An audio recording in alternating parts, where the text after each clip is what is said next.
শুভ সন্ধ্যা। বিস্তার চিটাগং আর্টস কমপ্লেক্সের সঙ্গীত বিষয়ক আন্তর্জাতিক অনুষ্ঠান বাংলা গানের কাল পরম্পরা শ্রবণে কথনের চতুর্থ পর্বে আপনাদের সবাইকে স্বাগত জানাই। এটি আজকে যারা নতুন যুক্ত হয়েছেন তাদের জন্য জানিয়ে রাখি যে আমাদের একটি বিনম্র প্রয়াস বাংলা গানের যে সুদীর্ঘ এবং সমৃদ্ধ প্রায় 1000 বছরের একটি কাল পরম্পরা রয়েছে তাকেই কালানুক্রমিকভাবে পরিক্রমা করে যাওয়ার একটি প্রয়াস, এবং সেটি কেবলমাত্র কথা কিংবা আলোচনা বক্তৃতার মাধ্যমে নয়, সঙ্গে সঙ্গে শ্রবণের বা শ্রুতির খানিকটা ভূমিকাও রয়েছে। অর্থাৎ আমরা যে গানগুলো নিয়ে কথা বলবো, আলোচনা করব, সেগুলোর কিছু নির্বাচিত অংশ শোনারও সুযোগ থাকছে এখানে আমাদের দর্শক শ্রোতাদের জন্য। এবং এটা সম্ভব হয়েছে আমাদের কলকাতার বন্ধু মেধাবী ভাষাতাত্ত্বিক এবং সঙ্গীত সংগ্রাহক ও গবেষক রাজীব চক্রবর্তীর কল্যাণে। তিনি গানগুলো শুধু সংগ্রহ করেই ক্ষান্ত দেন না, তিনি সেগুলোকে ব্যক্তিগত উদ্যোগে, ব্যক্তিগত পরিশ্রম এবং বিনিয়োগের মাধ্যমে বৈদ্যুতিনীকরণ করছেন, সেগুলোকে সংরক্ষণ করছেন অন্তর্জালের বিভিন্ন পরিসরে, এবং এর মাধ্যমে একটি সঙ্গীত অনুরাগী বা সঙ্গীত সংগ্রাহক সম্প্রদায়ই তিনি গড়ে তুলেছেন, যাদের সবার সহযোগিতা নিয়েই তিনি এই দৃশ্য শ্রাব্য উপস্থাপনাটি তৈরি করে আসছেন গত বেশ কয়েকদিন ধরে। আজকেও করেছেন, হয়তো সামনে আরো 2-3 পর্ব আমরা সেটা পাবো তার কাছ থেকে।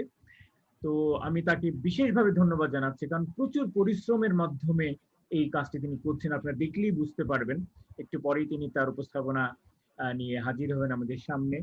আজকে বিশেষ করে তাকে ধন্যবাদ জানাচ্ছি, কারণ আজকে নবমীর রাতে নানা পারিবারিক ব্যস্ততার মধ্যেই তিনি সময় করে এসছেন। তো আমি বিস্তারের পক্ষ থেকে, আপনারা যারা আছেন সবার পক্ষ থেকে রাজীবকে বিশেষভাবে ধন্যবাদ জানিয়ে আমন্ত্রণ জানাচ্ছি আমাদের উপস্থাপনা শুরু করার জন্য। তবে তার আগে ছোট্ট একটি ঘোষণা দিয়ে রাখি যে উপস্থাপনাটি চলবে বেশ খানিকক্ষণ, 45 মিনিট বা প্রায় 1 ঘন্টার মধ্যে। এরপর কিন্তু একটা মুক্ত আলোচনার সুযোগ রয়েছে। আপনারা যদি তাকে কোনো প্রশ্ন করতে চান, কোনো রকম মন্তব্য থেকে আপনাদের মত বিনিময় করতে চান বা কোনো অনুরোধ করতে চান পরবর্তী পর্বে শোনার জন্য, সেগুলো আপনারা করতে পারেন আর কি।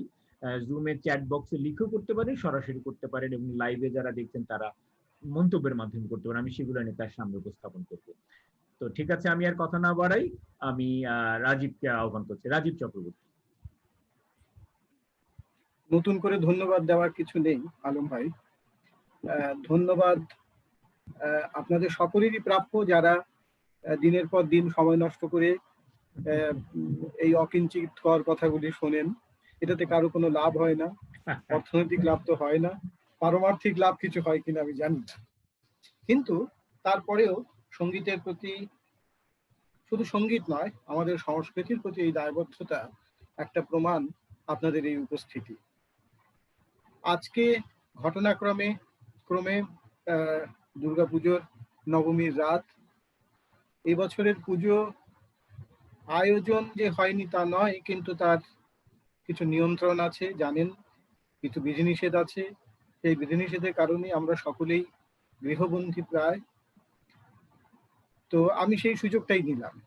অর্থাৎ আজকে হতেই পারত অন্য বছরের মতো যদি স্বাভাবিক প্রক্রিয়াতে পুজো হতো, আজকে হয়তো আমাকে ছুটি নিতেই হতো সাংসারিক চাপে, কিন্তু করোনার কারণে এই একটা সুযোগ আমার হয়ে গেল যে আমি একটু সংসারে ফাঁকি দিয়ে আপনাদের সঙ্গে সময় কাটানোর সময় চুরি করে নিয়ে এলাম আর কি। তো যেহেতু দুর্গাপুজো এবং পুজোর দিনে গান শোনার ব্যবস্থা, ভাবলাম একটু অন্যভাবে দেখা যাক না কেন গানটাকে। আমরা তো গানের পরম্পরা, বাংলা গানের কাল ও পরম্পরার কথা বলছি, বলতে গিয়ে মনে হলো যে পুজোর গান এই নিয়ে কিছু কথা হতেই পারে আজকে। যেহেতু দুর্গাপুজো বাঙালির অন্যতম শ্রেষ্ঠ সাংস্কৃতিক উৎসব, এটা ধর্মীয় উৎসবে আর নেই, আবদ্ধ নেই এই মানে উৎসবটি বা এই পুজোটি, এটি এটি এটি সামাজিক উৎসবে পরিণত হয়েছে। তো সেই কথা মনে রেখেই আজকে পুজোর গান নিয়ে কয়েকটা কথা বলি। আমি স্ক্রিন শেয়ার করি।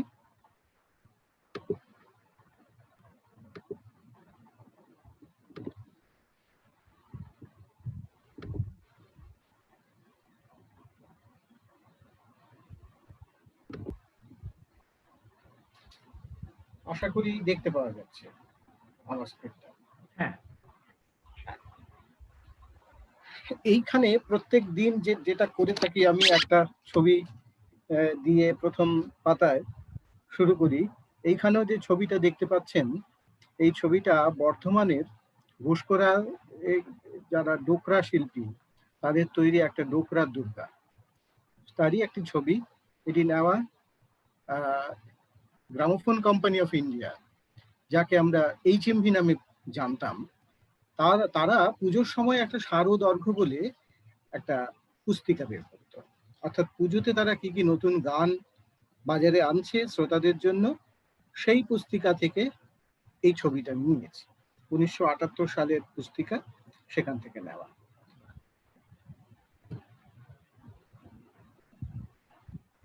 এই আজকের উপস্থাপনার প্রসঙ্গে বলে রাখি যে আজকের এই উপস্থাপনা তৈরি করতে গিয়ে আমাকে নানা মানুষের সাহায্য নিতে হচ্ছে। স্বাভাবিক, সঙ্গীত বা সংস্কৃতি কখনোই একা একা এটা চর্চা করা সম্ভব নয়। অনেক মানুষ হাত না মেলালে এটা সম্ভব হয়ে ওঠে না। আমি আজকে আপনাদের সামনে এটা নিয়ে কথা বলছি বটে, কিন্তু এর পেছনে অনেকের সাহায্য, অনেকের সহযোগিতা না পেলেই আজকের পর্বটি করা সম্ভব হতো না। কোনো পর্বই করতে পারতাম না আমি। যে আজকে নিয়ে যে 4টি পর্ব তৈরি করেছি, এই 4টির কোনোটাই হয়তো করা যেত না। আজকের এই প্রথমে যে বিজ্ঞাপনটি দেখতে পাচ্ছেন, এই বিজ্ঞাপনটি 1914 সালের গ্রামোফোন কোম্পানির বুলেটিনের ছবি। এই ছবিটি আমি নিয়েছি কলকাতার বিশিষ্ট রেকর্ড সংগ্রাহক শ্রী কানাইলাল সুরভূমি তার কাছ থেকে। ছবিটি আসলে শ্রী অরুণ চট্টোপাধ্যায় বিশিষ্ট প্রাবন্ধিক, গবেষক, সম্পাদক, শিশু মেলা বলে একটি পত্রিকা তিনি সম্পাদনা করেন। তো অরুণদার লেখা এটি প্রবন্ধে এই ছবিটি তিনি ব্যবহার করেছিলেন। অরুণদা থেকে সরাসরি আমি লেখাটা নিয়েছি আর ছবিটি নিয়েছি কানাইলাল বাবু থেকে। কাজে এই দুজনের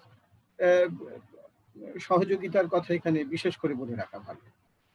আর আজকে যে সমস্ত গান শোনাবো তার মধ্যে অভিমন্যু দেবের, যেমন প্রত্যেক দিনই বলে থাকি যে অভিমন্যু দেবের সংগ্রহ আমি ইচ্ছে মতো ব্যবহার করে থাকি, আজকেও ব্যবহার করব।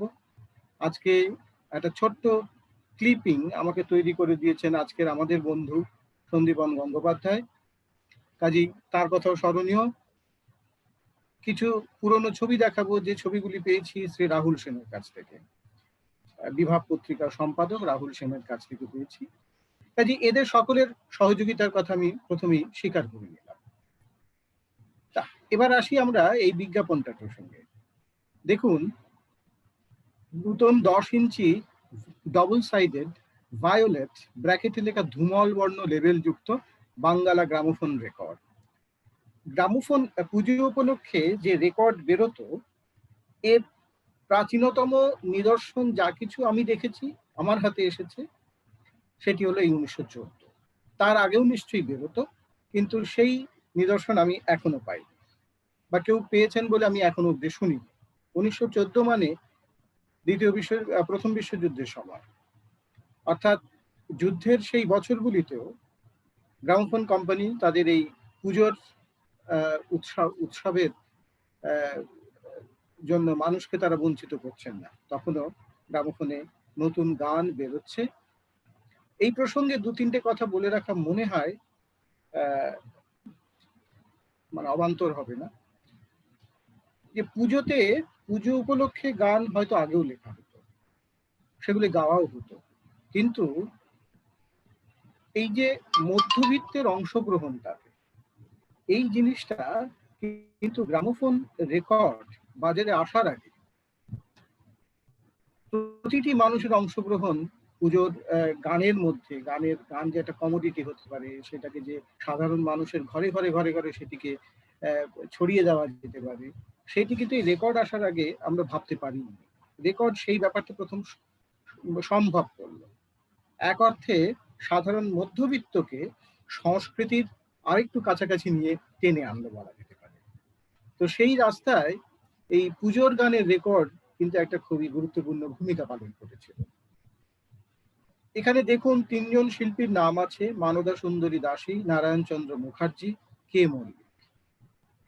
এছাড়াও এদের রেকর্ড সম্পর্কে বলা আছে যে ডবল সাইডেড ভায়োলেট লেভেল যুক্ত, ধূমল বর্ণের রেকর্ড। এইচএমভি তখন, এইচএমভি নামটা তখন ছিল না, তখন বলা হতো gramophone company of India. HMV, এই হিজ মাস্টার্স ভয়েস নামটা 1916-র আগে খুব একটা ব্যবহার হয়নি বলেই আমি জানি। তো এই ধূমল বর্ণের রেকর্ড ওদের 2-3 রকমের লেভেল ছিল। এই ভায়োলেট কালারের রেকর্ড হচ্ছে সব থেকে দামি রেকর্ড, 3 টাকা 12 পয়সা দাম ছিল তার। আর এছাড়া ছিল ব্ল্যাক লেভেল, কালো রঙের, কালো লেভেলের রেকর্ড, যেগুলির দাম ছিল 3 টাকা। অর্থাৎ শিল্পীর উপর নির্ভর করতো কি ধরনের শিল্পী, কি মানের শিল্পী, তাদের উপর নির্ভর করে সেটি ভায়োলেট রেকর্ড হতো বা ব্ল্যাক লেভেল রেকর্ড হতো, এইসব হতো আর কি। তো পুজোর গানের সঙ্গে এই ইতিহাসগুলিও কিন্তু, আমি যে প্রত্যেকদিন বলি না যে গান শুধু শোনা নয়, তার সংরক্ষণের বিষয়, তার একটা চর্চার বিষয়, এই ইতিহাসগুলিকেও কিন্তু চর্চা করার মধ্যে আনতে হবে আমাদেরকে, যে কারণে এই কথাগুলি বারবার আমি বলে থাকি। দেখুন, এই পুজোর গানের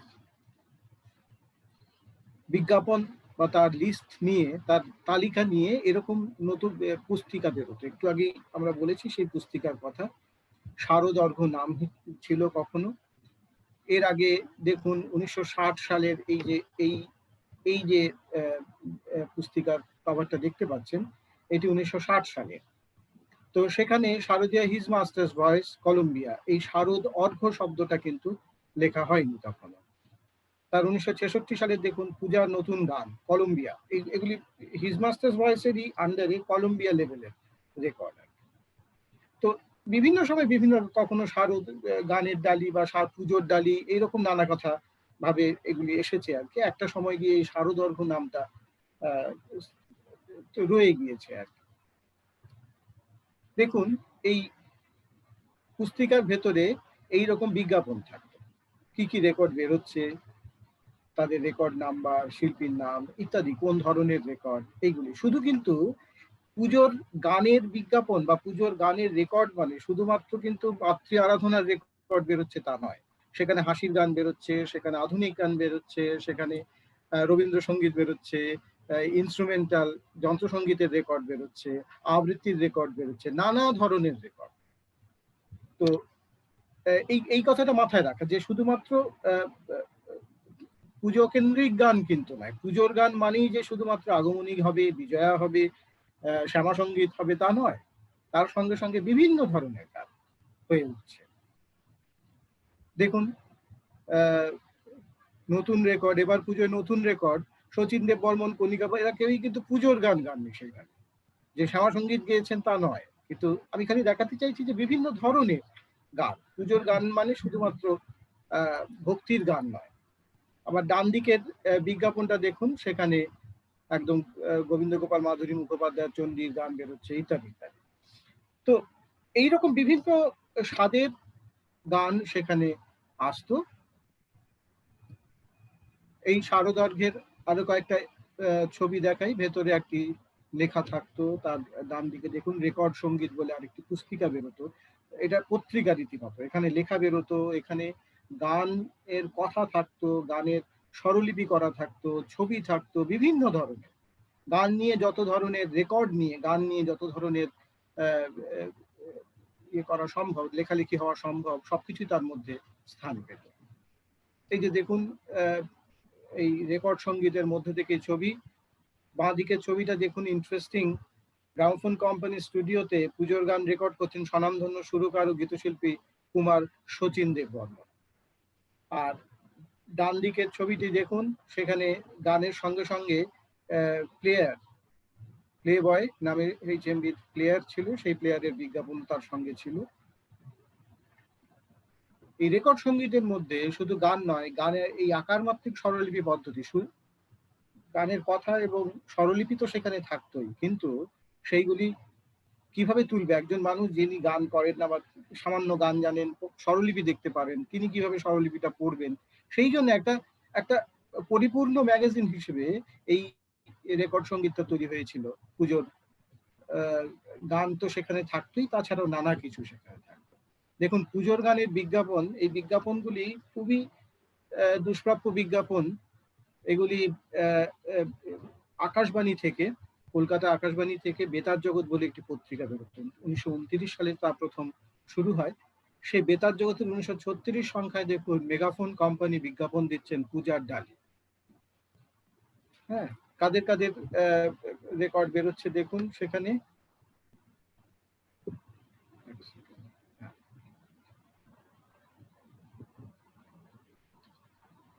আর ডান দিকে দেখুন সেনোলা রেকর্ডে পূজার জন্য আগমনী। এটা একদম আগমনী মানে পূজা কেন্দ্রিক গান। এর পরের আরেকটা বিজ্ঞাপন দেখুন, এগুলিও এই বেতার জগৎ থেকেই নেওয়া সব। দেখুন বাঁ দিকে পূজার ছুটিতে বিদেশে যাইতেছেন, হিন্দুস্তান গ্রামোফোন এবং নবপ্রকাশিত হিন্দুস্তান রেকর্ড ঠিক মতো গুছাইয়া লইবে। হ্যাঁ, বিজ্ঞাপন একদম পরিষ্কার বক্তব্য, এখানে কোনো রাগঢাক নেই যে আমাদের এগুলি নিয়েই আপনারা চলুন। মেগাফোনের দেখুন এইদিকে আরেকটা বিজ্ঞাপন শারদীয় অর্ঘ্য। এর আগে প্রথম ডালি দেখা গিয়েছিল, এবারে দেখা গেল দ্বিতীয় ডালি। তাতে কার কার গান বেরোচ্ছে আপনারা দেখলেই পারবেন। প্রত্যেকেই বিখ্যাত, জ্ঞানেন্দ্র প্রসাদ গোস্বামী, বিশ্বদেব, তুলসী লাহিড়ী ইত্যাদি ইত্যাদি। তো এই যে পুজোর গান, এখানে বিভিন্ন মানুষ, বিভিন্ন বিখ্যাত শিল্পীরা গান গেয়েছে। একটা মোটামুটি একটা তালিকা দিলাম যে কাদের গান পুজোর সময় বেরোতো। এর বাইরে যে কেউ ছিলেন না তা নয়, এরা হচ্ছেন বিখ্যাততম মানুষ। এর বাইরে অনেক মানুষ, অনেক রেকর্ড, হাজার হাজার রেকর্ড বেরিয়েছে পুজোকে উপলক্ষ করে, কেন্দ্র করে।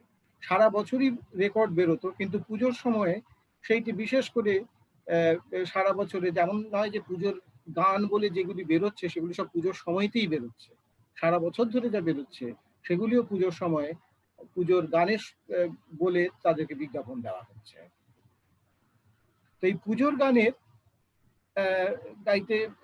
গানের কথা বলতে গিয়ে একটা গান এখন অনেকক্ষণ গান শোনা হয়নি, আমাদের লক্ষ্যই থাকে যে কোনো অছিলায় একটু গান শুনে নেওয়া। তো প্রথম গান শোনাবো ইন্দুবালার। ইন্দুবালা নজরুলের গান গেয়ে তো তিনি বিখ্যাত হয়েছিলেন, কিন্তু নজরুলের গান গাওয়ার আগে তার রেকর্ড বেরিয়েছিল পুজোর গান 1920 সালে। দেখুন গ্রামোফোন কোম্পানির প্রচারপত্রটা খুব গুরুত্বপূর্ণ। মিস ইন্দুবালা গায়িকা বলিয়া প্রসিদ্ধি অনেকদিন হইতেই আছে এবং সম্প্রতি তিনি গ্রামোফোনের গ্রাহকের নিকট পরিচিত হয়ে গেছেন। অর্থাৎ গ্রামোফোনে এই প্রথম তার গান, তার আগেই তিনি গান গাইছেন, বিভিন্ন জায়গায় গান গাইতেন। ইন্দুবালার সম্পর্কে আমরা যারা জানি তারা জানি যে ইনি জীবনে নানা ধরনের কাজ একে করতে হয়েছে, গান গাইতে হয়েছে, নানা কিছু করতে হয়েছে, কিন্তু গ্রামোফোনে সেই প্রথম রেকর্ডটা। তো ইন্দুবালার সেই রেকর্ডটা আমরা একটু শুনি।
এইটুকু শুনলাম। বলার কথা একটাই, 1920 সালে অন্য কারো গান যদি আপনারা শুনে থাকেন দেখবেন সেই যুগের তুলনায় গায়কী, উচ্চারণ যে কত আধুনিক, সেটা মানে বুঝিয়েই দেয় যে এই গায়িকা যে একদিন বিখ্যাত হবেন সেটি তার প্রথম রেকর্ডেই কিন্তু তিনি একদম তার সেই স্বাক্ষর তিনি রেখেছেন। দ্বিতীয় গানটি শুনবো, দুটো গান শুনবো পরপর। প্রথম গানটি সাহানা দেবী। সাহানা দেবী আমরা জানি দেশবন্ধু চিত্তরঞ্জন দাশের ভাগ্নি। আর পাশে যে মানুষটির ছবি দেখছি দিলীপ কুমার রায়, এদের দুজনে একই সালে জন্ম, একই সময়ে জন্ম।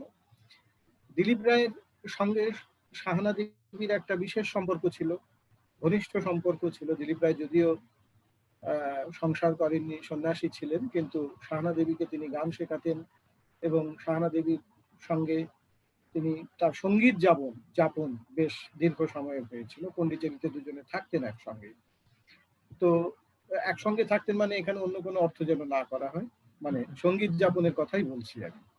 তো সেই সাহানা দেবীর একটা গান আপনাদের শোনাই।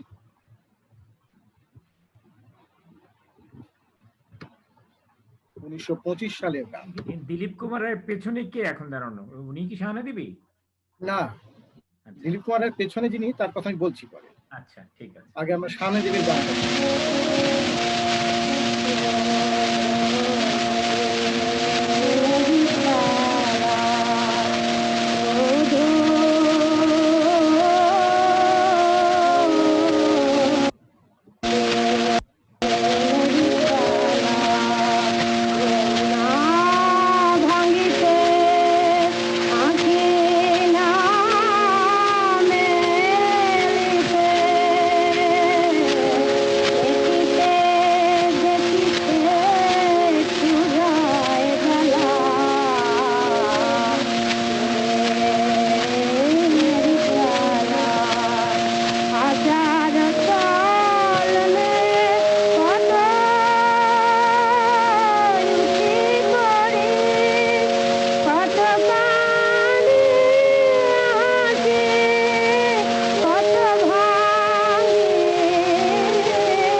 সাহানা দেবীর গান।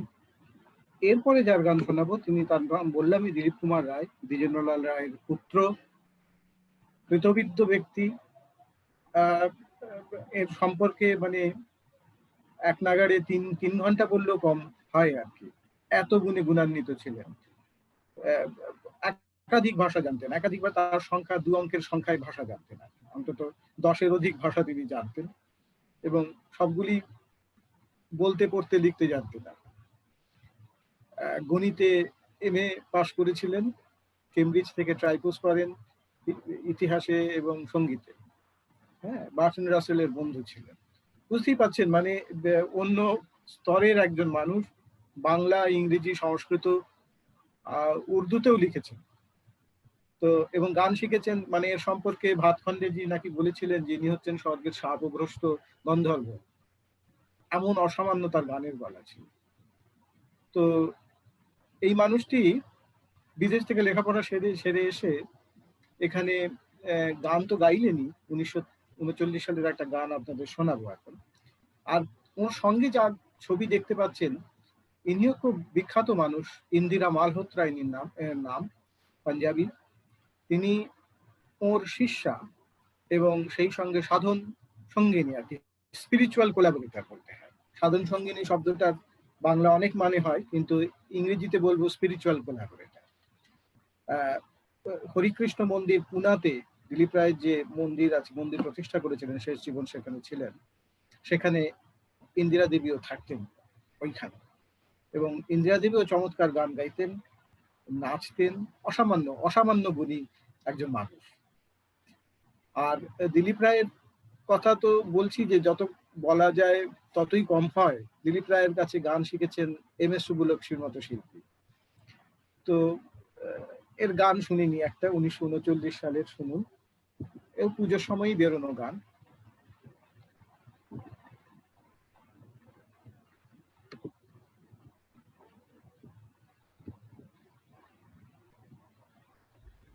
পূজায় আমার সঙ্গ হলো হৃদয়ে মাঝে তোমায় পেয়ে, পূজায় আমার সঙ্গ হলো হৃদয়ে মাঝে তোমায় পেয়ে।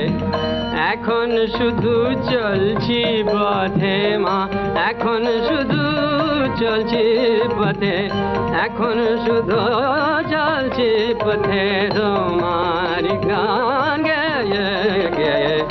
পূজায় আমার সঙ্গ হলো হৃদয়ে মাঝে তোমায় পেয়ে, পূজায় আমার সঙ্গ হলো মা।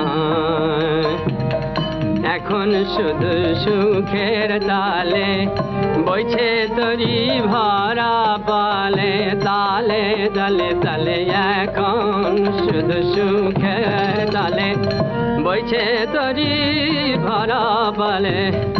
আপন ভুলে কুল গুলের, আপন ভুলে কুল গুলের, আপন ভুলে কুল কুলের মাঝের মুখে আছে যে, পূজায় আমার সঙ্গ হলো হৃদয়ে মাঝে।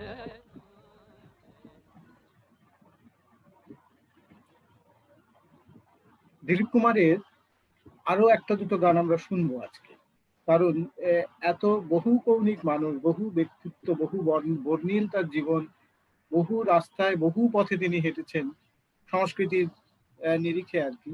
তো এর কথা বারবারই ফিরে আসতে হবে আমাদেরকে। পুজোর গানের প্রসঙ্গটা আগে সেরে নি। এটা 1939 সালের গানের কথা বললাম। এরপরে একটু আধুনিক, মানে একটু পরের গান শোনাই, পুজোর গান, সন্ধ্যা মুখোপাধ্যায়। এটা 1960-এর বছরগুলিতে বেরিয়েছিল।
অত্যন্ত বিখ্যাত গান, বহুশ্রুত গান।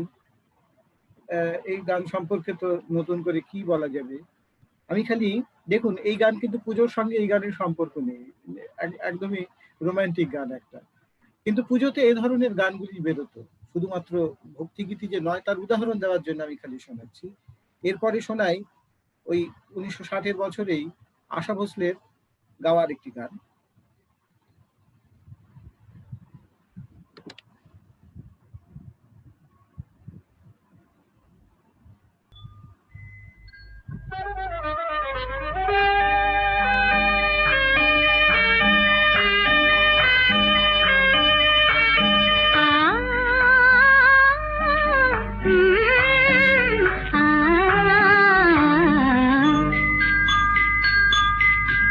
আমি খাতা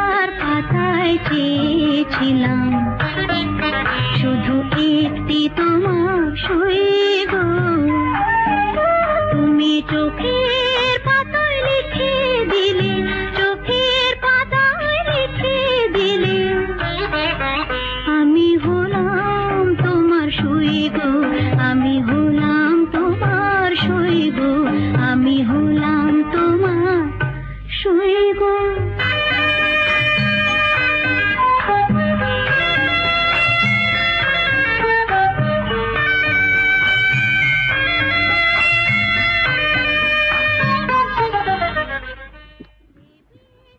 এই অবধি থাকলো, কারণ অনেকগুলি গান শুনতে হবে পরপর। এরপরে 1970-এর বছর, 70-এর দশক, সেখানেও পুজোর গান। দেখুন, এগুলি কোনোটাই পুজোর সঙ্গে সম্পৃক্ত নয়। কিশোর কুমারের একটা গান শোনা যায় 1974 সালে, সম্ভবত এই গান বেরিয়েছিল 73 সালে। অতি বিখ্যাত গান, মুকুল দত্তের কথায় কিশোর কুমারের সঙ্গে। কিশোর কুমারকে নিয়ে বলতে শুরু করলে কথা শেষ হবে না। তার গান যখন মুকুল হওয়ার পর আমার তো খুব দাঁড়িয়ে দীর্ঘ গান মানে উদ্ভট হাসি, তাই দিয়ে থেকে রাখি।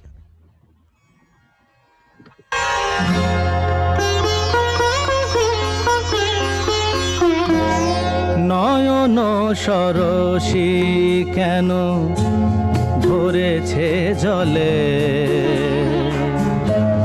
কত কি রয়েছে লেখা কাজলে কাজলে। নয়ন সরসী কেন ভরেছে জলে, কত কি রয়েছে লেখা কাজলে কাজলে। নয়ন সরসী কেন,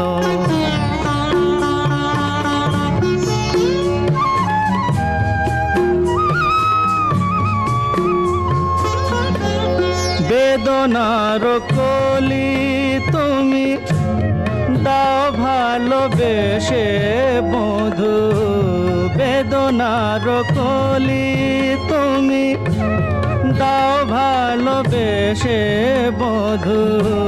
ফুল ফোটানোর ছলে আমি ভরে দেব মধু। সারা মন কেন তুমি চোখে সাজালে, কত কি রয়েছে লেখা কাজলে কাজলে। নয়ন সরসী কেন। এই একই দশকে আরেকটি গান শুনি আরতি মুখোপাধ্যায়।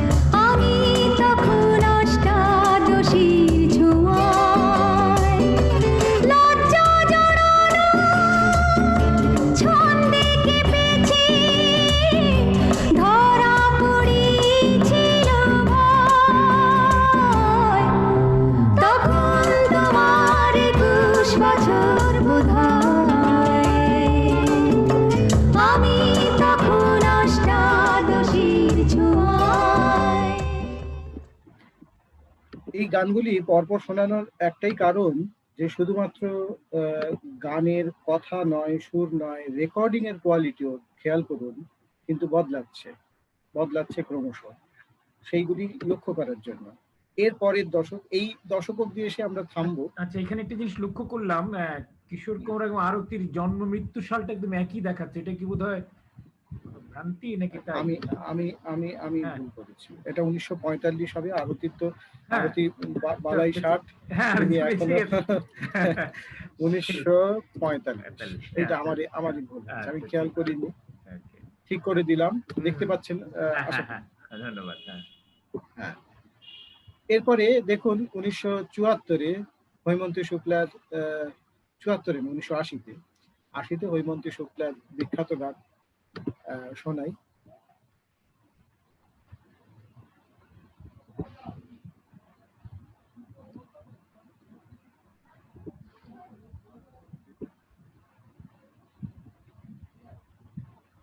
হৈমন্তী শুক্লা।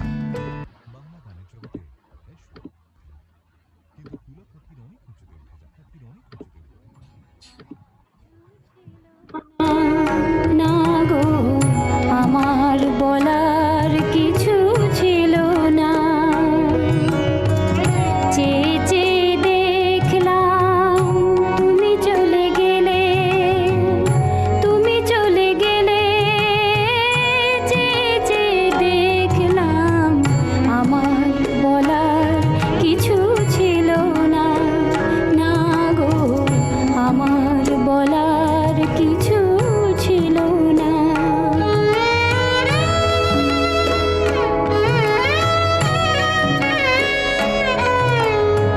সব কিছু নিয়ে গেলে, জানিয়েছিলে আনন্দ হাসি গান সব তুমি নিলে। সব কিছু নিয়ে গেলে, জানিয়েছিলে আনন্দ হাসি গান সব তুমি নিলে। যাবার বেলায় শুধু নিজেরই অজান্তে স্মৃতিটাই গেলে তুমি ফেলে। তুমি চলে গেলে আমার বলার কিছু। বিখ্যাত গান, মান্না দের সুর, পুলক বন্দ্যোপাধ্যায়ের কথায় এই গান 1980 সালে বেরিয়েছিল পুজোর সময়। আরেকটু পরে 1985-তে আরেকজন বিখ্যাত মানুষ, তার ছবি দেখতে পাচ্ছেন। সম্প্রতি সদ্য প্রয়াত অতনু চক্রবর্তী গীতিকার মাত্র কয়েকদিন আগে আমাদের ছেড়ে তিনি চলে গেছেন, এই পুজোর আগে আগে। তো তার কথায় অজয় চক্রবর্তীর সুরে অজয় চক্রবর্তীর গাওয়া।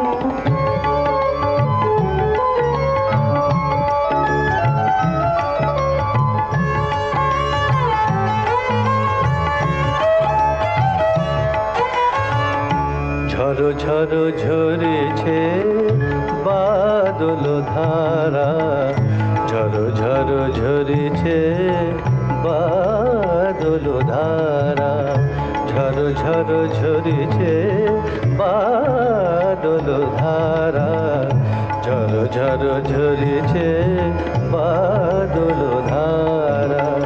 চমকে বিজুলি গরজে মেঘমালা, চমকে বিজুলি গরজে মেঘমালা।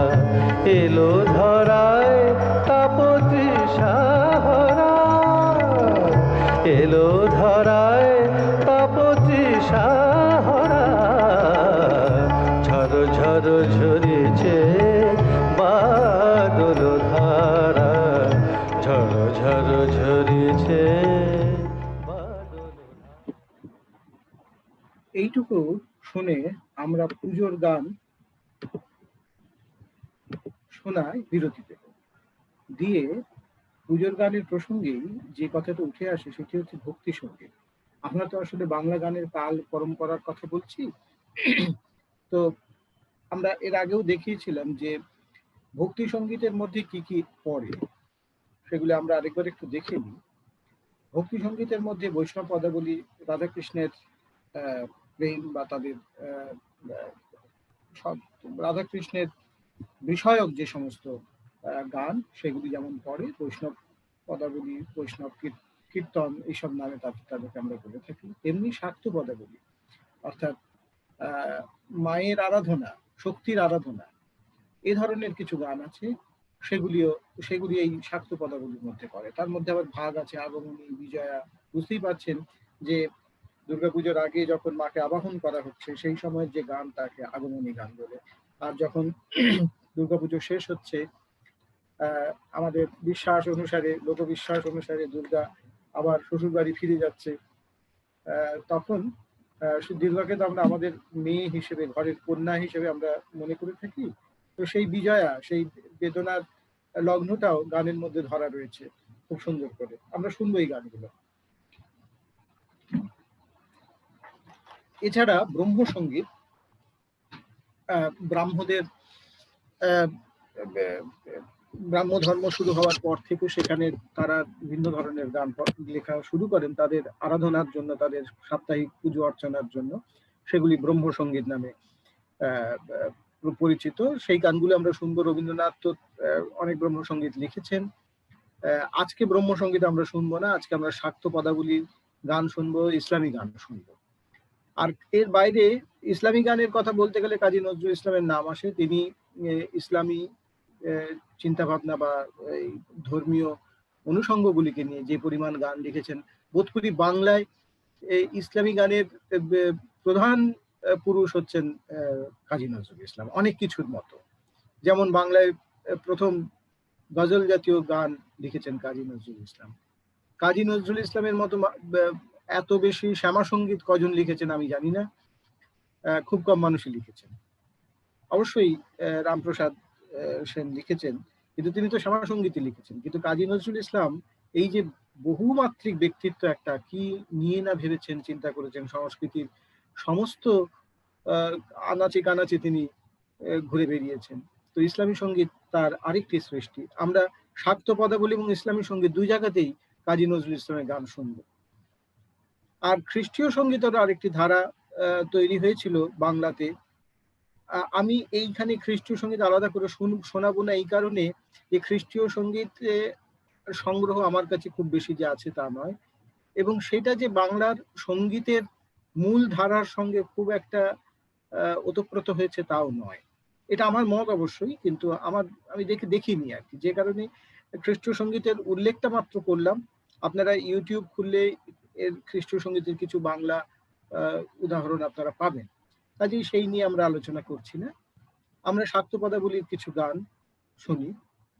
শাক্ত পদাবলীর সব থেকে বড় প্রবক্তা, যিনি শাক্ত পদাবলীকে নিয়ে এসেছিলেন বাংলার মানুষের কাছে, তিনি কবিরঞ্জন রামপ্রসাদ সেন।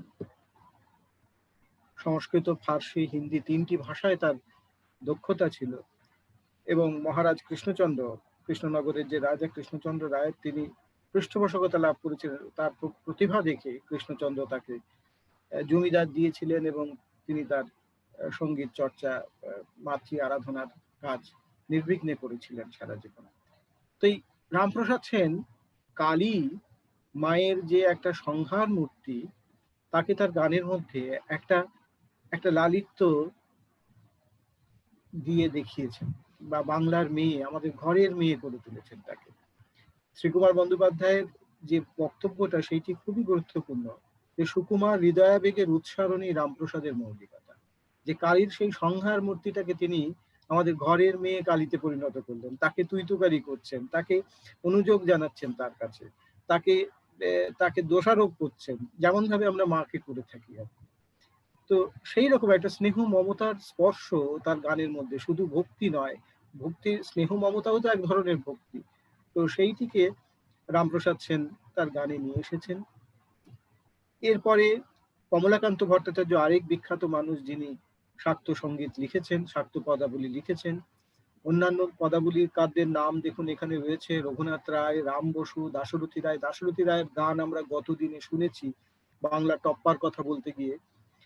রসিক রায়, গিরিশচন্দ্র ঘোষ, মুকুন্দ দাস তো নানা ধরনের গান লিখেছেন, শুধুমাত্র শাক্ত সঙ্গীত নয়, স্বদেশ প্রেমের গানও লিখেছেন, দেশপ্রেমের গান লিখেছেন। আর অবশ্যই শেষ যে নামটি, সেই নামটি বাংলা গানের আলোচনায়, আধুনিক বাংলা গানের আলোচনায় প্রায় প্রতিটি পর্বেই, প্রতিটি প্রকোষ্ঠেই তাকে রাখতে হবে, তাকে এড়িয়ে যাওয়ার উপায় নেই আমাদের। তো আমরা এই আগমনী গান বলছিলাম প্রথমে, যে শাক্ত সঙ্গীতের মধ্যে আগমনী গান এবং বিজয়ার গান, দু ধরনের গান আমরা দেখতে পাই। তো আগমনী গান শুনবো আমরা জ্ঞানেন্দ্র প্রসাদ গোস্বামীর কণ্ঠে।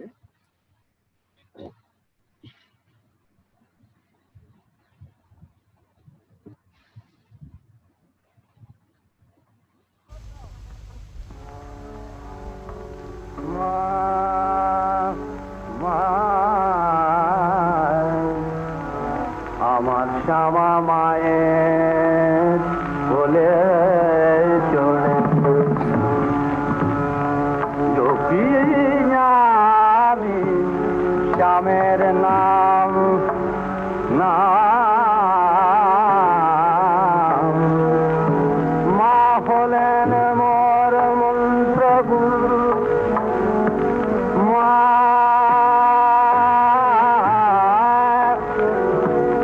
মা হলেন মোর মন্ত্র গুরু ঠাকুর হলেন রাধা শ্যাম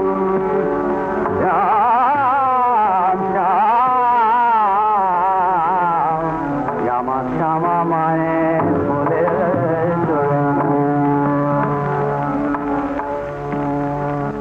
ডুবে শ্যামা যমুনাতে যমুনাতে মা খেলব খেলা সামনে সাথে ডুবে শ্যামা যমুনাতে শ্যামা খেলব খেলা সামনে সাথে শ্যাম যাবে মোরে শ্যাম যাবে মোরে হানবে খেলা মা পুরাবে মনস্কাম মা মা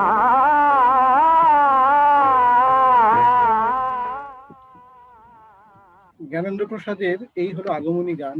এরপরে আমরা শুনবো আরেকজন বিখ্যাত মানুষ অনুপম ঘটক, যাকে আমরা সুরকার হিসেবে বেশি পেয়েছি, গায়ক হিসেবে তাকে খুব বেশি আমরা পাই। এই অনুপম ঘটকের একটি বিজয়ার গান শুনি আজকে। অনুপম ঘটকের গান শুনতে পাওয়া যায় না, খুব কম বয়সেও তিনি আমাদের ছেড়ে চলে গেছেন। আমার এখানেও একটু সালের জন্ম মৃত্যুর সালে ভুল হয়েছিল। আমাকে বন্ধুবর সন্দীপন ব্যক্তিগত মেসেজ পাঠিয়ে বললেন যে অনুপম ঘটকের জন্ম মৃত্যুটা ঠিক করো। তো অনুপম ঘটক ঠিকই আছেন, জ্ঞানেন্দ্র প্রসাদ একটু বেঠিক ছিলেন, তো তাকে ঠিক করে দিলাম। তো অনুপম ঘটকের গানটা শুনিয়ে দেব।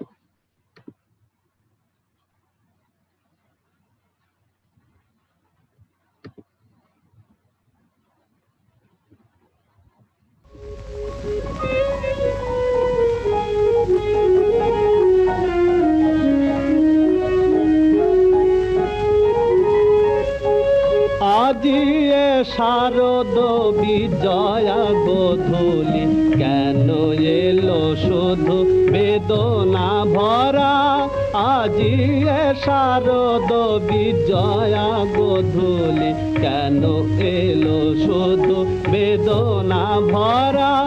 দশমীর শেষ আরতি প্রদীপ, দশমীর শেষ আরতি প্রদীপ চেয়ে থাকে পথে আপন হারা, চেয়ে থাকে পথে আপন হারা।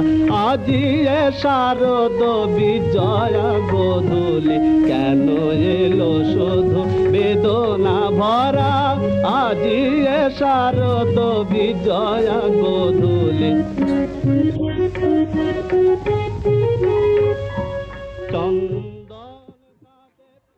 সত্যি অর্থে এর গান কিন্তু দুষ্প্রাপ্য, মানে অনুপম ঘটকের খুব বেশি রেকর্ড হয়নি, সুরকার হিসেবেই তিনি বিখ্যাত ছিলেন। তো এই সুযোগে আপনাদের শোনানো গেল, হিন্দুস্তান রেকর্ড থেকে ওর রেকর্ড বেরিয়েছিল।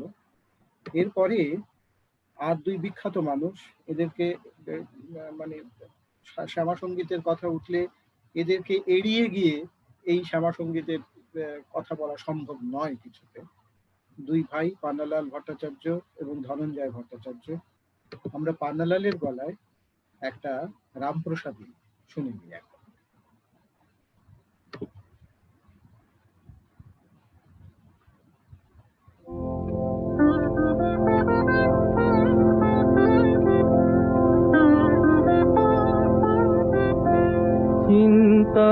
চিন্তাময়ী তারা তুমি আমার চিন্তা করেছ কি নামে জগৎ চিন্তাহারা তুমি, নামে জগৎ চিন্তাহারা, কিন্তু কাজে তেমন কই মা দেখি, চিন্তাময়ী তারা তুমি মা।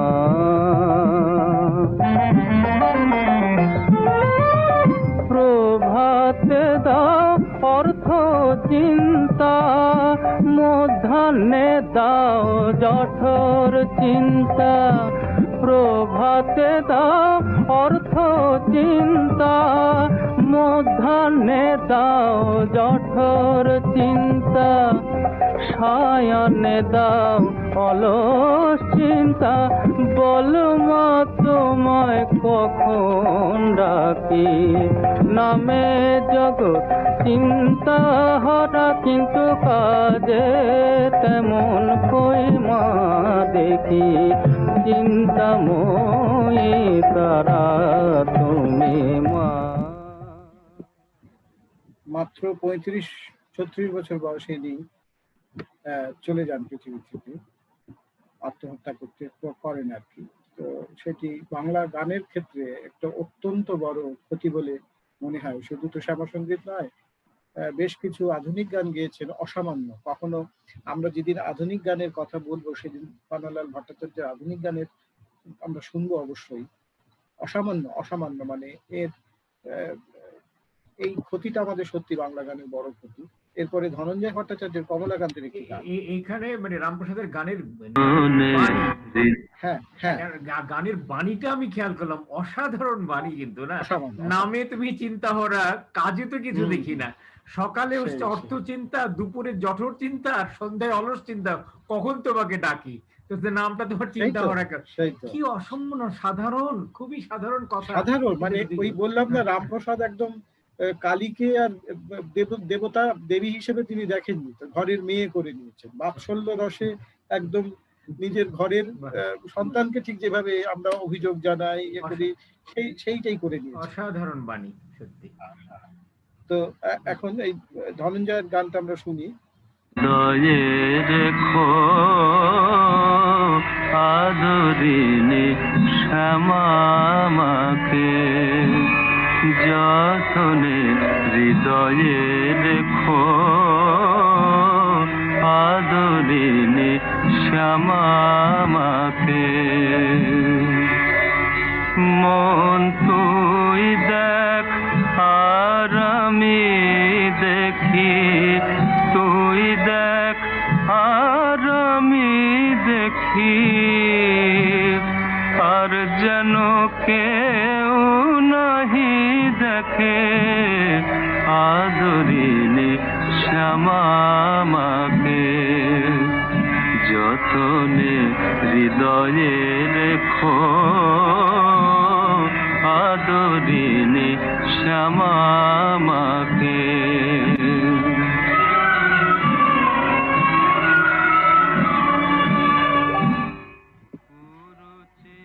এরপরে এই শ্যামা সঙ্গীতের আরেকজন বিখ্যাত মানুষ, বিখ্যাত পুরুষ বলবো, কে মল্লিক, যার কথা আগে বলেছি। তার আরেকটি গান, একটি গান আমরা শুনে নিই।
আপনারা জানেন, হয়তো না জানলেও আরেকবার আমরা কথাটা বলতেই পারি। কে মল্লিক বর্ধমানের মানুষ, মোহাম্মদ কাশেম তার নাম। কলকাতায় এসে ভাগ্যের অন্বেষণে, জীবিকার প্রয়োজনে এসেছিলেন। এসে গোরাচাঁদ মল্লিকের বাড়িতে থাকতেন। তো যখন শ্যামা সঙ্গীত গাইতেন বা হিন্দু দেবদেবীদের নিয়ে যে গান, ভক্তি গীতি গান গাইতেন, তখন তিনি কে মল্লিক, যাতে বোঝা না যায় তিনি মুসলমান কি হিন্দু। আবার যখন ইসলামী গান গাইতেন তখন মোহাম্মদ কাশেম নামে গান গাইতেন। হ্যাঁ, তো এটা একটা মজার বিষয় আর কি। এই কে মল্লিক সেই যুগের তাকে বলে অত্যন্ত মূল্যবান শিল্পী ছিলেন। দেখেছেন প্রথম যে বিজ্ঞাপনটা আপনাদের দেখিয়েছি 1914 সালে, যে ধুমল বর্ণের রেকর্ড, ভায়োলেট লেভেলে তার গান বেরোচ্ছে। ভায়োলেট লেভেলে সবার গান বেরোতো না। কে মল্লিক হচ্ছেন সেই রকম দামি শিল্পী। তো অসংখ্য শ্যামা সঙ্গীত গেয়েছেন, নজরুলের গান গেয়েছেন। তো তারপরে অনুপম ঘটকের আরেকটা গান শুনি, যে গানটি শুনলাম বিজয়া, তারই সঙ্গে সম্পৃক্ত গান।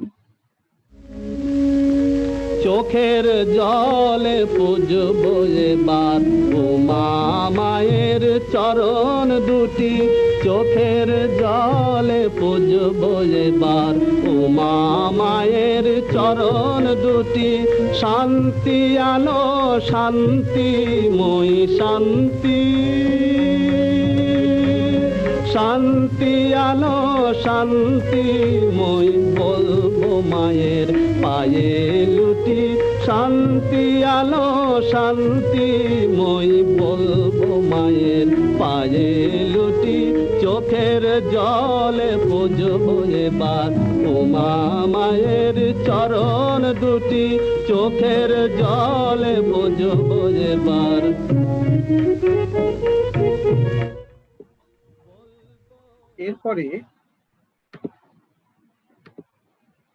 এরপরে আমরা নজরুলের কথায় আসি। শ্যামা সঙ্গীতে নজরুলের গান না শুনলে হবে না। মৃণাল কান্তি ঘোষের ছবি এখানে দেওয়া গেল না, মানে আমি ঠিক ছবি জোগাড় করে উঠতে পারিনি।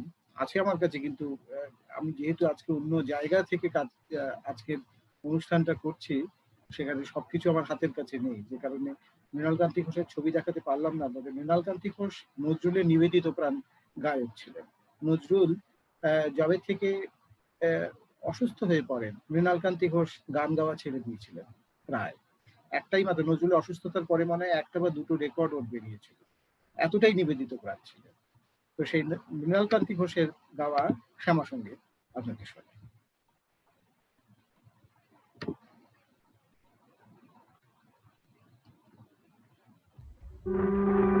আমার কালো মেয়ে, আমার কালো মেয়ে রাগ করেছে, কে দিয়েছে গালি, মাকে কে দিয়েছে গালি। আমার কালো মেয়ে রাগ করেছে, কে দিয়েছে গালি, মাকে কে দিয়েছে গালি। রাগ করেছে সারা গায়ে মেখেছে তাই কালি, কালো মেয়ে রাগ করেছে, কে দিয়েছে গালি, মাকে কে দিয়েছে গালি। আমার কালো মেয়ে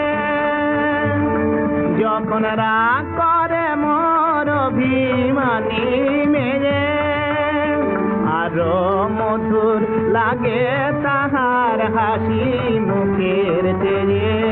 যখন রাগ করে মোর অভিমানী মেয়ে, আরো মধুর লাগে তাহার হাসি মুখের চেয়ে। কে কালো দেবুল বলে আলো, অনুরাগে প্রদীপ জ্বালি। আমার কালো মেয়ে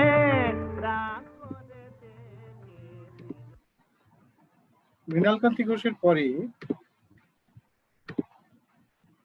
আরেকজন বিখ্যাত গায়িকা, যার দেখুন 21 বছর বয়সে মৃত্যু, উমা বসু। 22শে জানুয়ারি তার জন্ম, 22শে জানুয়ারি মৃত্যু 1942 সালে পথ দুর্ঘটনায়। হাসি এর ডাকনাম ছিল, দিলীপ কুমার রায়ের অত্যন্ত প্রিয় ছাত্রী এবং অত্যন্ত ক্ষমতা সম্পন্ন ছাত্রী। মানে ইনি যদি দীর্ঘজীবন লাভ করতেন, সত্যি অর্থে বাংলা গানের যে বড় বড় ক্ষতির কথা আমরা বলছিলাম, উমা বসুর মৃত্যু সেই রকম আরেকটি ক্ষতি। 21 বছর বয়সে মারা গেছেন। দিলীপ রায়ের কাছে গান শিখেছেন। তার একটি গান আপনাদের শোনাই, দেখুন 21 বছরের আগের রেকর্ড কতখানি পরিণত।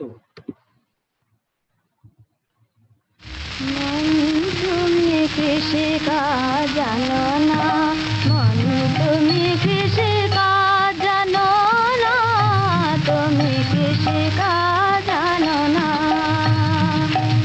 এমন মানব জমি রইল পতিত, মানব জমি রইল পতিত, আবার তোলে ফুল তো সোনা, তুমি কিসে কাজ জানো না, মন তুমি কিসে কাজ জানো না, তুমি কিসে কাজ জানো না। কালী নামে দাঁড় বেড়া, ফসলে তো চুপ হবে না। কালী নামে দাঁড় বেড়া, ফসলে তো চুপ হবে না। সে যে মুক্ত কেশির শক্ত বেড়া, মুক্ত কেশির শক্ত বেড়া, তার কাছে তো জম ঘেসে না। তুমি কিসে কাজ জানো না, তুমি কিসে কাজ জানো না, তুমি কিসে কাজ জানো। 21 বছর বয়স হওয়ার আগেই গানের রেকর্ড। যে এই গানটা তো রামপ্রসাদের গান, নিশ্চয়ই আমরা জানি। রামপ্রসাদের গান। সুরকার এটা বলতে পারো? সুর দিলীপ কুমার রায়। দিলীপ কুমারের সুর। আচ্ছা, এটা আমার জানাই ছিল না। হ্যাঁ, মানে এই দিলীপ ধরনের কুমার গান রায় শুরু যখন- করেছেন না? আচ্ছা আচ্ছা। দিলীপ কুমার যখন যে গান গেয়েছেন সবসময় নিজের সুরে গান গেয়েছেন, যে কারণে দিলীপ কুমার একটা রবীন্দ্রসঙ্গীত একবার রেকর্ড করেছিলেন। রবীন্দ্রনাথের কাছে অনুমতির জন্য পাঠানো হয়েছিল, রবীন্দ্রনাথ অনুমতি দেন, যে কারণে দিলীপ রায় আর কোনোদিন রবীন্দ্রসঙ্গীত করেন। আচ্ছা, আচ্ছা। দিলীপ রায় মানে ওই রকম প্রতিভার মানুষ, তিনি গানের ক্ষেত্রে কারো কোনো বাধাবন্ধ তিনি মানতেন না, এবং নিজের গানও বিভিন্ন সময় উনি বিভিন্ন সুরে গাইতেন। যখন যে ধরনের অনুপ্রেরণা ভাব আসতো, ঠিক সেই ধরনের গান গাইতেন, সেভাবে গাইতেন না। তো এই উমা বসুর গান শুনতে শুনতে আরেকটা গান আপনাদের শোনাই, দিলীপ রায়ের গান। বারবার বলছি যে দিলীপ রায়ের গানে আমাদেরকে বারবার আমরা ফিরতে হবে মাঝে মাঝে। দিলীপ কুমারের এই গানটা কবি নিশিকান্তর লেখা। হ্যাঁ, যে সেই নিশিকান্ত যার কবিতা টুকরি রবীন্দ্রনাথ সম্পাদনা করেছিলেন, এক সময় দেখে দিয়েছিলেন। খুবই বিখ্যাত কবি। তিনিও খুব কম বয়সে মারা যান, এবং পন্ডিচেরিতে এরা সবাই একসঙ্গে থাকতেন। দিলীপ কুমার, এই আমাদের নলিনীকান্ত সরকার, কবি নিশিকান্ত, এরা সবাই একসঙ্গে থাকতেন। তো নিশিকান্তের লেখা একটি গান আপনাদের শোনাই। এটি তথাকথিত অর্থে মাতৃসঙ্গীত, কিন্তু এটা শুনলে দেখবেন যে এর মধ্যে স্বদেশী যুগে এই গান কি ধরনের এক উন্মাদনা তৈরি করেছিল। এই গানটি শুনে দেখি আমরা। জলবার মন্ত্র দিলে মরে, জলবার মন্ত্র দিলে মরে, আমি তাই তো জ্বলি, কেবল জ্বলি, জ্বলে ভুবন ভরে, জলবার মন্ত্র দিলে মরে মা।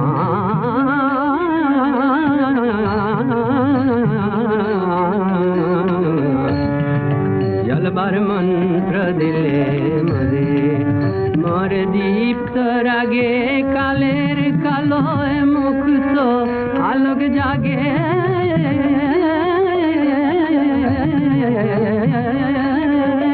মোর দীপ্ত রাগে কালের কালো মুক্ত আলোক জাগে, তাই ধরা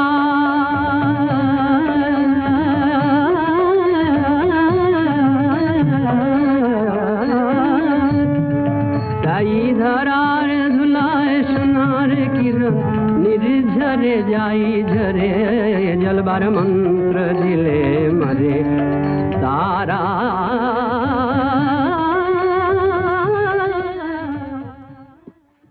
হ্যাঁ, এই এই সেই গান আপাত অর্থে আপাত ভাবে দেখতে গেলে ভক্তি সঙ্গীত, কিন্তু এর পেছনে একটি অন্য ধরনের মন্ত্র ছিল। আমি একটু ভুল বলেছি। হ্যাঁ হ্যাঁ আলম ভাই, শুরু শব্দ দুটো আমি বুঝতে পারলাম না, কি বলেছিল? জলবার মন্ত্র দিলে মোরে, আমি তাই তো জ্বলি কেবল জ্বলি জীবন ভরে। ঠিক আছে, হ্যাঁ বলো। তো এই গানটি আমি একটু ভুল বলেছি, এটা নিশিকান্ত লেখা বলেছি। নিশিকান্ত লেখা আসলে আগের গানটি, যেটা আমি পূজা আমার সাঙ্গ হলো যেটা শুনিয়েছিলাম, সেটা নিশিকান্ত লেখা। এইটি দিলীপ রায় নিজেরই লেখা গান, নিজেরই সুর করা। এরপরে আরেকজনের গান শোনাই, তিনি ধীরেন্দ্রনাথ দাস। একে আমরা এখন চট করে মনে করতে পারবো না, এর পুত্রকে আমরা সবাই চিনি। এর ছেলের নাম অনুপ কুমার, বিখ্যাত অভিনেতা। তো এই ধীরেন দাস সেই যুগের অত্যন্ত মূল্যবান মানে এই অর্থে, মেগাফোন কোম্পানি তাদের প্রথম রেকর্ড বের করে ধীরেন দাসের গান, কাজী নজরুল ইসলামের লেখা ধীরেন দাসের গান। এত বিখ্যাত গায়ক তিনি। তো ধীরেন দাসের একটি গান শুনি, এটি হীরেন বসুর লেখা, ধীরেন দাসের গান।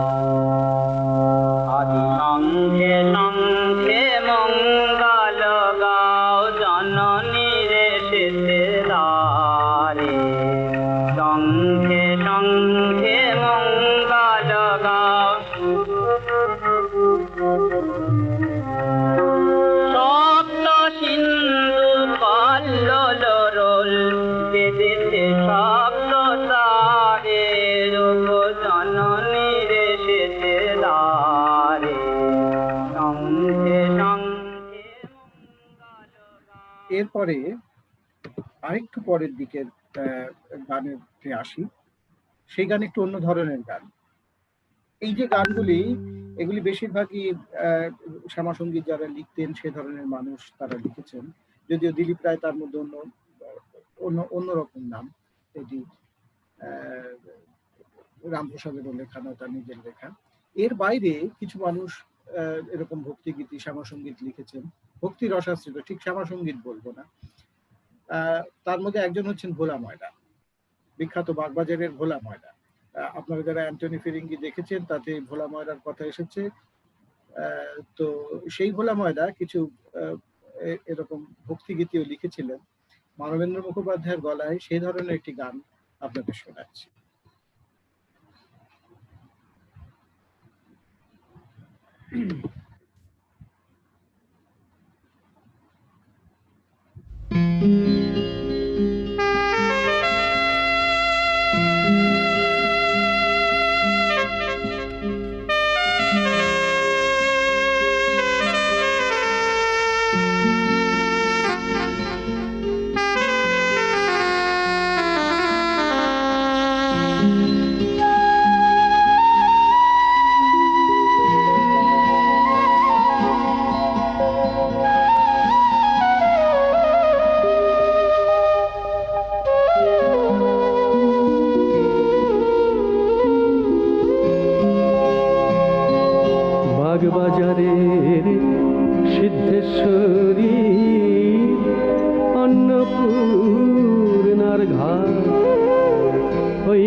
বাগবাজারের সিদ্ধেশ্বরী অন্নপূর্ণার ঘাট, ওই মা গঙ্গা যেথায় আমার বহিন দিন রাত।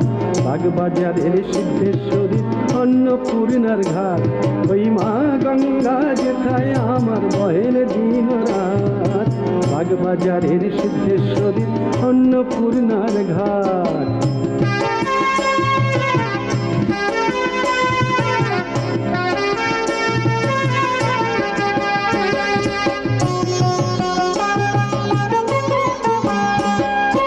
এক পাশে তার কুমোর পাড়া হচ্ছে ঠাকুর গড়া,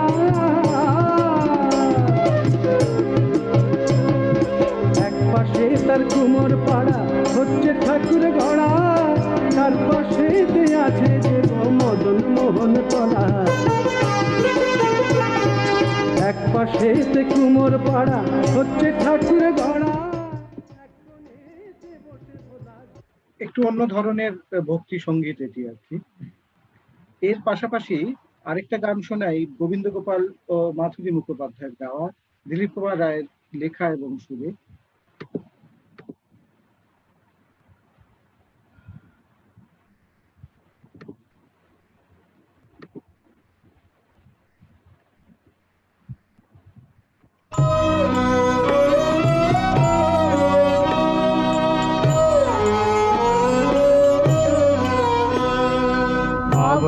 তলে মায়েলে আলো ভরসা জেলে, ভালোবাসা মেলে বরদা করুণা ঢেলে।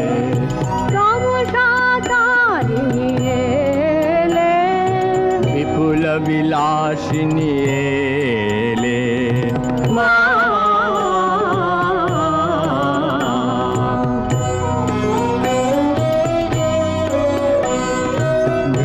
তারাব্রত পথহারা যত তব চরণে নত, আসিল পথ শত মা তব প্রসাদ আসে উচ্ছলে তব মধু।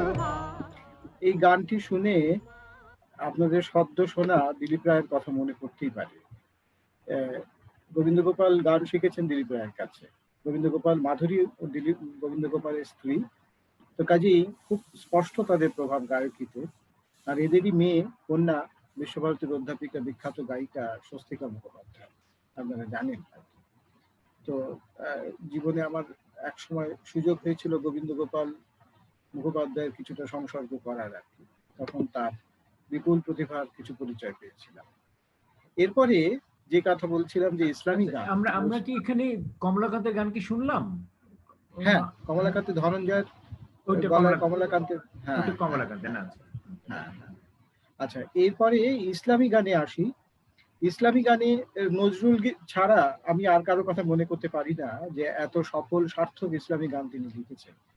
তো পাশে যার ছবিটি দেখা যাচ্ছে এটি হচ্ছে আব্বাসউদ্দিন আহমেদ। আব্বাসউদ্দিন নজরুলের অসংখ্য ইসলামী গান গেয়েছেন, অসংখ্য ইসলামী গান গেয়েছেন। তার থেকে একখানা আপনাদের শোনাই আজকে। এটা 1944 সালের রেকর্ড করা।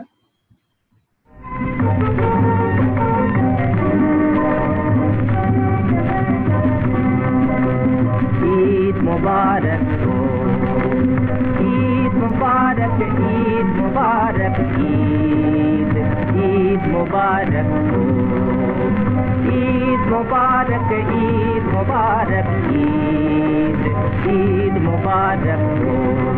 রাহে লিল্লাহ কে আপনাকে বিলিয়ে দিল, কে হলো শহীদ। রাহে লিল্লাহ কে আপনাকে বিলিয়ে দিল, কে হলো শহীদ। ঈদ মুবারক हो।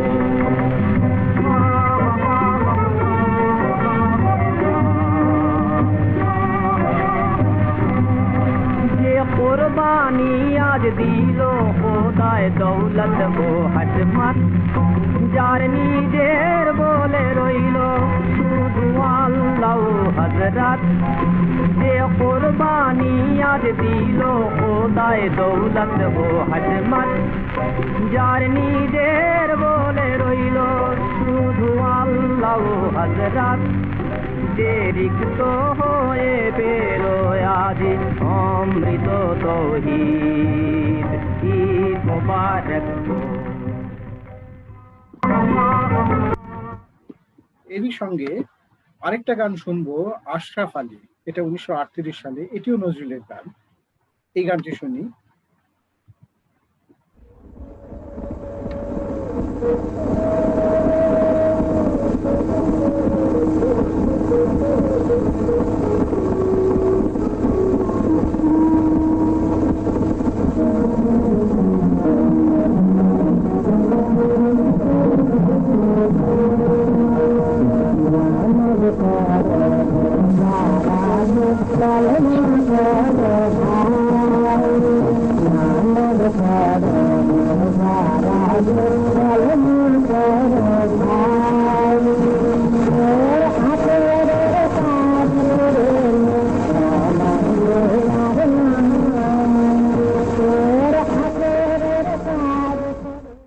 রেকর্ডটির অবস্থা খুবই খারাপ।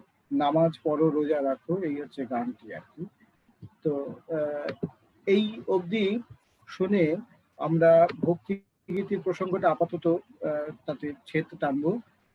এর বাইরে রয়ে গেল, আমার মনে হয় কবি গোলাম মুস্তাফা বোধহয় কিছু ইসলামী গান লিখেছেন, লিখেছেন, গেয়েছেন। হ্যাঁ, গেয়েছেন তিনি। সেগুলো কিছু গোলাম মুস্তাফা তো রেকর্ডও তো বেরিয়েছিল আমি জানি। হ্যাঁ, সেইগুলি তো বাদ পড়ে গেল বটে, সব তো আর শোনানো সম্ভব নয়। তো কাজেই ধর্মীয় সঙ্গীতের প্রসঙ্গে, ভক্তির রসাশ্রিত সঙ্গীতের প্রসঙ্গে এইখানটা আমরা শেষ করে আরেকটা ছোট প্রসঙ্গের অবতারণা করে আজকের প্রসঙ্গ, মানে আজকের পর্ব শেষ করব। সেটি হচ্ছে হাসির গান। হাসির গান খুব গুরুত্বপূর্ণ অংশ জুড়ে ছিল রেকর্ড কোম্পানিগুলি আসার পর থেকে। কমিক গান, কমিক শিল্পী, এরকম বহু শিল্পী ছিলেন। তাদের মধ্যে রঞ্জিত রায়, হরিদাস বন্দ্যোপাধ্যায়, দ্বিজেন্দ্রলাল রায় তো নিজে বহু হাসির গান লিখেছে, নজরুল লিখেছে, নজরুলেরও হাসির গান আমরা শুনবো। তো সেই রকম দেখুন, একটু আগে নলিনীকান্ত সরকারের কথা আমরা বলছিলাম। নলিনীকান্ত সরকার একজন লেখক, গায়ক, সুরকার, গীতিকার কি নন। সেই সঙ্গে ওই দিলীপ রায়, নলিনীকান্ত, নশীকান্ত, এরা সবাই পন্ডিচেরিতে একত্রিত হয়েছিলেন। তো নলিনীকান্তর এটি হাসির গান আমরা শুনবো। তার আগে দ্বিজেন্দ্রলাল রায়ের লেখা একটি হাসির গান শুনি, মিন্টু দাশগুপ্তের কথায়, সুরে আর কি, সরি, কণ্ঠে।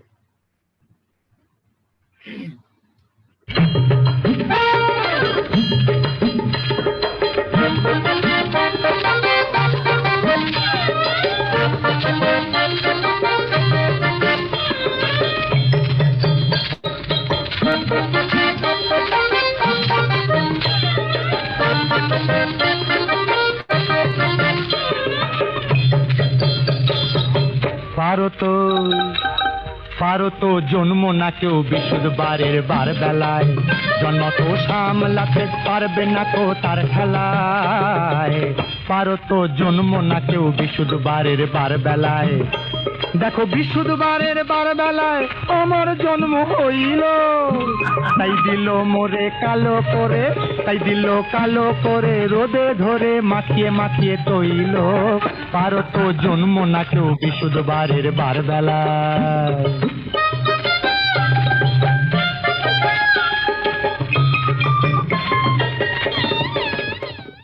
আমাদের সময় শেষ হয়ে আসছে, যে কারণে এই গানটা শুনতে পারলে ভালোই হতো। এর সঙ্গে এই গানটি শুনি নলিনীকান্ত সরকারের পত্নী প্রতিযোগিতা।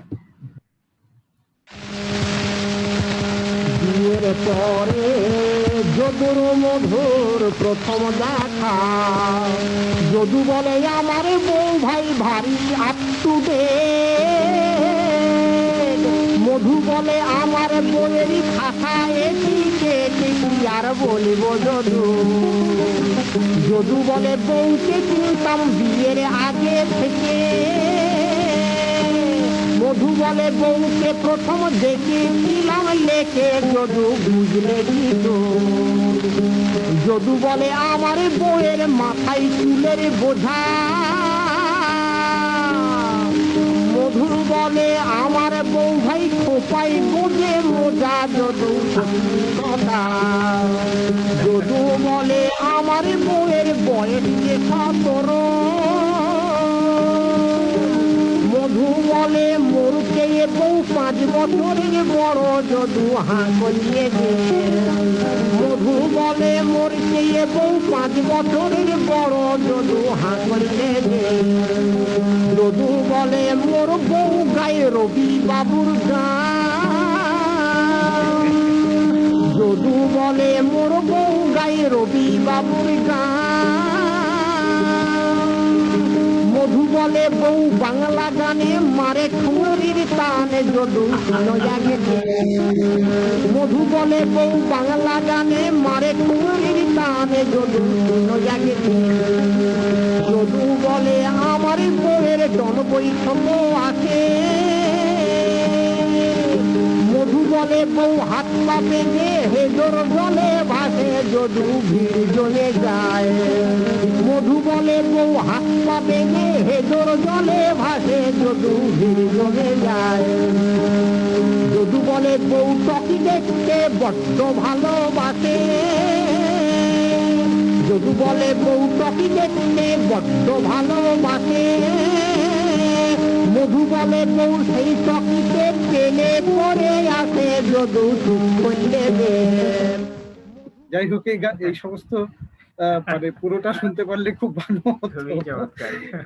খুবই চমৎকার, অসামান্য। এদের রসবোধ বা তারিফ করতে হয়। এরপরে আর দুটো গান আমরা শুনবো বাংলা গানেদের ঠুমরির টান। সেই এই যে হরিদাস বন্দ্যোপাধ্যায়ের কথা বলেছিলাম, ইনিও বিস্তৃত গায়ক এখনকার। নজরুলের অনেক গান গেয়েছেন এবং বিশেষত কমিক গানই গাইতেন।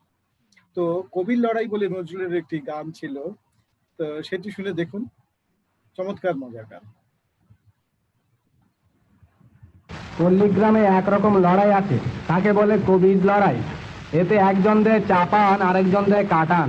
আমাদের এই লড়াইয়ের প্রথম কবিওয়ালার যে লোকটি আসর থেকে প্রম্পট করছিল সে ছিল একজন কয়ালি, অর্থাৎ ধান মাত্র। সে ভুল করে কবিওয়ালার খাতার বদলে ধানের হিসাবের খাতা এনে তাই দেখে বলে যাচ্ছে, আর কবিওয়ালাও তাই গেয়ে যাচ্ছে। প্রথমে ঢুলির বাজনা হচ্ছে।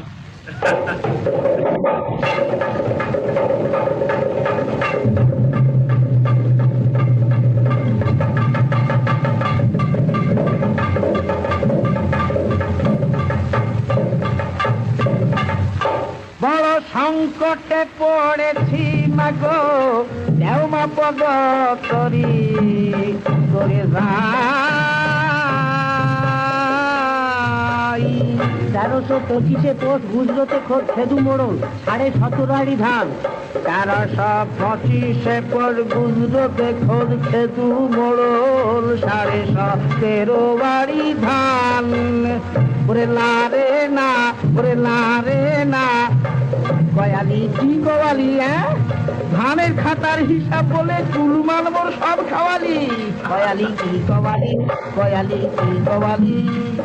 ষাঁড়ের মাথায় ঢুস মারতে এসেছে ওই ভেড়া, আর পাহাড়ে মাথা ঠুকতে এলো টেকো মাথা নেড়া। লাগাও চাটি, লাগাও চাটি, তাকে ভেঙে যাকে তাকে চাটিতে, তাকে চাটিতে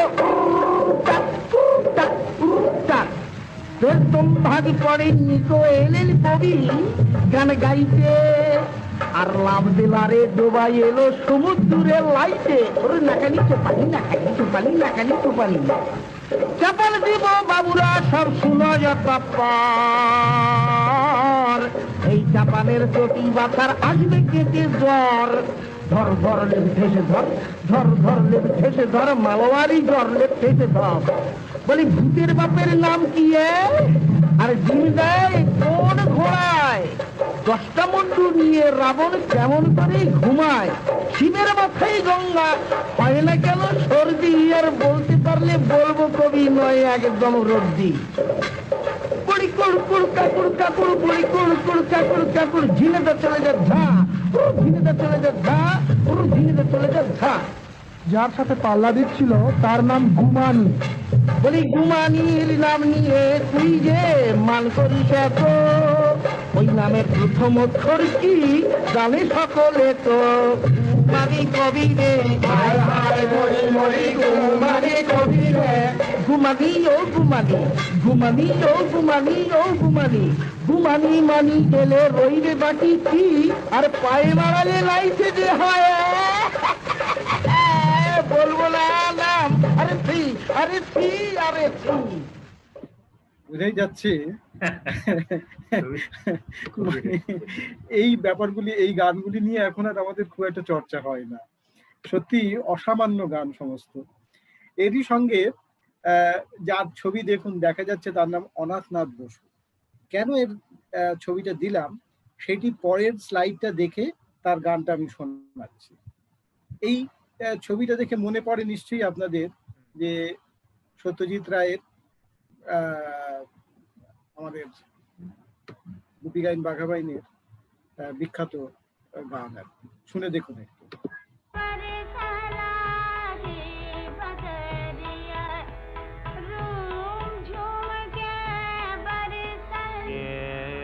এইটুকুই যথেষ্ট। অর্থাৎ পুরুষের গলা, পুরুষের মহিলার মতো কণ্ঠ আর কি। অনাথনাথ বসুর ঠিক এই ক্ষমতাটাই ছিল। অনাথনাথ বসু অসামান্য গুণী গায়ক। অনাথনাথ বসুর দুই পুত্রের নাম শুনলে আপনারা বুঝতে পারবেন যে কি ধরনের সাংগীতিক চর্চা তাদের পরিবারে ছিল। তার এক পুত্রের নাম শ্যামল বসু, আরেক পুত্রের নাম গোবিন্দ বসু, দুজনেই পৃথিবী বিখ্যাত তবলিয়া। তো এই অনাথনাথ বসু নিজে তবলা বাজাতেন এবং তবলা রেকর্ডও আছে তার, কিন্তু তার সঙ্গে সঙ্গে মহিলা এবং পুরুষ দুজনের গলায় তিনি গান। এই অনাথনাথ বসুর গান দিয়েই আজকের অনুষ্ঠান আমরা শেষ করব। হাসির গানের প্রসঙ্গে এইটি আনলাম তার কারণ এই গানটি বাংলার গান নয়, কিন্তু বাংলা ছবিতে এই যে গিরিজা দেবীর গলা দিয়ে একজন পুরুষের লিপে সেটি দেখানোর যে ধারণা সত্যজিৎ করেছিলেন সেটি কিন্তু অনাথনাথ বসুর গান। এটার একটা ঐতিহাসিক মূল্য আছে। হাসির গানের প্রসঙ্গে এই গানটি আমরা শুনিনি, কারণ এই গান নয়তো আর শোনানোর সুযোগ হবে না বাংলা গানের আলোচনার প্রসঙ্গে। কাজে সেই অনাথনাথ বসুর গানটি শুনেই আজকের অনুষ্ঠান আমরা শেষ করবো আর কি। অনাথনাথ বসু।